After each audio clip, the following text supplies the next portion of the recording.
Contrary to the way things may appear, Stephanie Mercedes sees something kind and soft Can you hold that and let's see if we like that? when she is working with metal. So one of us, for this one of us can hold it and the other one can weld, right? Okay. Forged from the depths of heat and fire, Okay, welding. Mercedes, as she goes by, sees inspiration all around. I found this on the side of the road yesterday, and I'm going to model my sculpture off of this. Her days are spent inside a studio near Washington, D.C.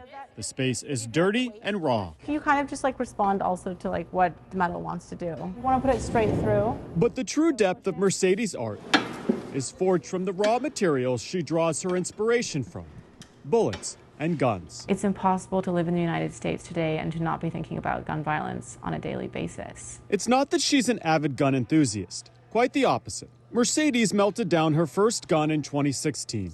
It was a Sig Sauer MCX, similar to the semi-automatic assault-style rifle officials say was used in the Pulse nightclub shooting, where 50 people were killed. I'm gay, I'm Latina. I very easily could have been in that club. How many times in my life had I found solace and safety in a queer Latinx nightclub? At a temperature of 1,220 degrees Fahrenheit, Mercedes melted that gun down and turned it into 50 bells, one for each victim.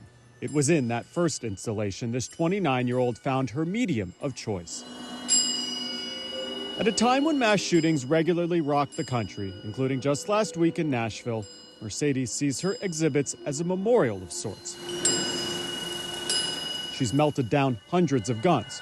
Most are the very same models used in other mass shootings. She forces the melted material into bells. They have now become instruments of mourning.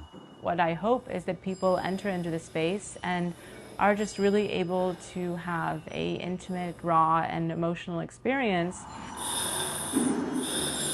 where maybe in the beginning they feel like there are these sounds, then they begin to have a cathartic experience, and then perhaps a little bit later on they realize what the engravings in the work are. And I really wanted to take the sort of the object which had caused so much harm and force it into something which felt like the opposite to me. Guns are a hot-button issue in this country. Turning them into art, it turns out, is no different. Do you get any pushback? Yes. You do? Yes, I have been trolled by the alt-right many times. Yeah. And I've been reviewed by Breitbart News, among other far-right groups. What's some of the pushback you get? Oh, I get trolled. Like sometimes when I post things on social media or whatever it might be, when you get 200 comments on one post in 1 minute, like you're getting trolled. Is this your own way of getting guns off the street, or is it something else? I think that it's simultaneous, you know? I think that on the one hand, like if you think about like this bullet casing is so tiny, and one of my bells is maybe like a very small bell will be at least 30 bullet casing. So, you know, at the very least, it's one less bullet casing which is in circulation. At a time when it is so hard to make sense of so much violence around us, a moment of peace and reflection from the weapons these once were.